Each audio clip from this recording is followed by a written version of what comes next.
So Islam Makhachev versus Bobby Green last weekend.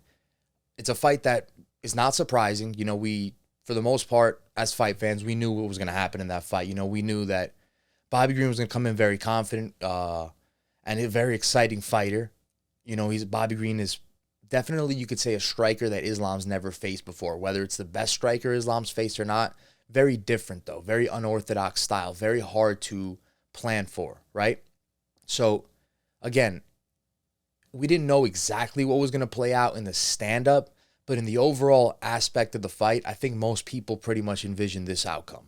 And what happened was Islam Makhachev finished him in the first round via TKO. Punches pretty much to the back, not to the back of the head, but he had Bobby flattened out on his back. And, that was all she wrote. Give credit to Islam because he did say in the pre-fight press conference that he was going to do this to Bobby Green. He said he was going to finish him in the first round. So not only is this a guy that's on fire, but this tells me that it's a guy who is extremely confident right now. And when you're starting to rack up those victories in the octagon against top level opponents, and yes, they are top level opponents, regardless of what people say, and you start to pick up confidence, that makes for a very scary fighter. That's when the elite of the elite fighters start coming out. And the guy on the ground is as good as anybody in the sport. You're not going to get any better than him on the ground. Once the fight goes to the ground, and again, Beneil Dariush, who was going to fight originally. Now, look, I'm a big fan of Beneil. Beneil is very good, very comparable on the ground, very good in the jiu-jitsu department. I'd say far better than Bobby Green on the ground. No offense to Bobby Green, who is a very good fighter overall. But, again, Islam, I just think, would have had his way with him. Just like he did in the Davi Ramos fight, just like he did in the Saryukin fight, who are also good grapplers, good guys on the ground, and he still did what he did because there is just levels to this. And it seems like these Dagestani wrestlers out of AKA are just a different level. If he's not Khabib in the wrestling, he's at least about 95% of what Khabib is in the wrestling, 90%. And in the striking, I actually think he's better. He's very good. He actually throws very good kicks to the body, very good kicks to the head. He can mix it up. He's got a pretty good jab. I'd say he has more pop in his hands than Khabib. Maybe a little quicker as well than Khabib. So, we're talking about a fighter who's very dangerous.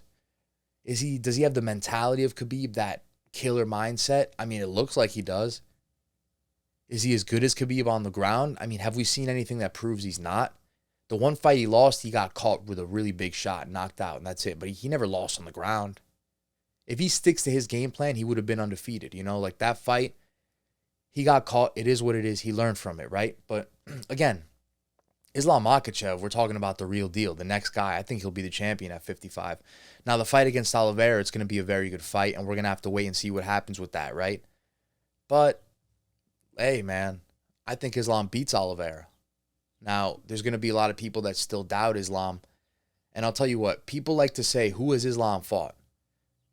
I mean, ask yourself really, if you really watch MMA, you really like to watch, you really have an understanding of a lot of the unranked guys as well as the ranked guys. How can you really say that? Because when you look at when he took off, he started beating guys like Nick Lenz, who's a very good fighter. We're talking about Gleason Tebow. Go watch the fight with Gleason Tebow and Khabib. Gleason Tebow was highly competitive against Khabib. That was one of his biggest challenges in his entire career, not just in the UFC, in his entire career.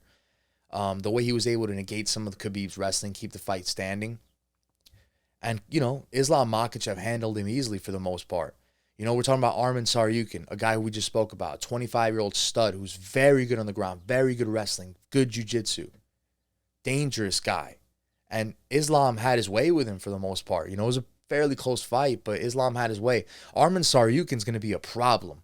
I am predicting Arman Saryukin will be in the top 5. He's only 25 years old. I think he's going to be in the top. Just picked up a great win at UFC 271. I think he'll be in the top 5 very soon. Because you know why? His matchup, the ground game, that is an advantage to have in the UFC. I've said it time and time again, and it's obvious. It doesn't take an expert to know that. And he's going to use that. A guy like Davi Ramos, another very dangerous guy. Go back and watch Davi Ramos versus Islam Makhachev. It was a tough fight for Islam because Davi is very good in the jiu-jitsu department. Again, Davi Ramos beats a lot of guys at 55. Davi Ramos can beat ranked guys at 55. Drew Dober. If you don't think Drew Dober is good, I don't know what to tell you. Thiago Moises, another good fighter. Dan Hooker. Is Dan Hooker good? Dan Hooker's pretty damn good, I'd say, right?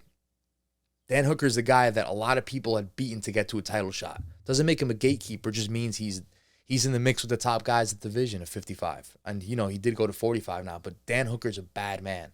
Anybody knows Dan Hooker. He's a bad man. Bobby Green, his last win. Do we like Bobby Green? Bobby Green's a very good fighter. Listen, a couple losses he had should have gone the other way. I'm telling you, go back and watch a couple of Bobby Green's fights. Like, we're talking about a guy he's as good as any ranked fighter at the back end of the rankings. 13, 14, 15, the Diego Ferreiras, those guys. Bobby's as good as a lot of those guys, if not better. So he's on a 10-fight win streak also. He's on a 10-fight win. I mean, what else do you want to say? How many people have 10-plus fight win streak in the UFC? I mean, Oliveira's on a 9-fight win streak? Is he on a 10-fight win streak? He might be. But there's like only a handful of guys, maybe 2-3 guys in the whole sport, or in the UFC rather, that are on a 10-plus fight win streak. You know, Kamaru Usman's obviously one of them. Islam's obviously one of them now with 10 wins. 10 wins in a row in the UFC. It could have been against mop buckets for all I care, which it wasn't. We just went over that. He is beating good guys. But 10 wins in the UFC in a row, that's the real deal. Like, how does that not get you a title shot? I don't understand that. I don't get it. I don't know. And it's weird now, right? Because Dana White said, if anyone's on social media for MMA overall, Dana White said that that he thought that the RDA versus Islam fight was close, because RDA, who's fighting this weekend at UFC 272, his opponent Rafael Fiziev had pulled out again of the fight because he got COVID, and they were looking for short notice opponents, and obviously Renato Moicano stepped up, and we're going to talk about that in a little bit. But Dana White said he went to sleep that night and went to sleep thinking that the RDA versus Islam fight was going to get booked for 272 this weekend. Like, Islam was going to have a quick turnaround and fight RDA this weekend, which would have been, I think, the quickest turnaround in UFC history at 7 days, if I'm not mistaken, or at least tied it, I think, with a female fighter, I believe. But that, that just shows you a lot about Islam, and it shows you that it could have happened. It genuinely could have happened. And Dana woke up the next morning, and apparently, the fight didn't go through. And, now, again, we have Moicano fighting, and that's a whole different story. But Dana said that because of those events, because of what had happened, he said that he has to fight Beneil Dariush now for the title, before getting the title shot. That's what he said in regards to Islam Makhachev. So it's going to be interesting to see how that plays out. Is he going to get the title shot, or is he going to fight Beneil? Because Dana White, again, just said that Islam Makhachev is probably going to have to fight Beneil Dariush next. Now, is that true? I don't know. But we'll see what happens. It's definitely interesting. If we look at Oliveira versus Gaethje, which is the next title fight at 155 pounds, I mean, I think Oliveira wins that. I think most people would think Oliveira wins that. I think that fight can go fairly similar to the Khabib fight. I think, and it could even go quicker maybe. Who knows? Just because Oliveira is very good in the stand-up. Oliveira can actually hold his own against Gaethje in the stand-up. Like, he started to prove that. He is a very well-rounded fighter now. He's not just that submission guy. But when it gets to the ground, we know what happens. Like, he's going to get to your neck. He's going to get you in a guillotine. He's going to submit you somehow.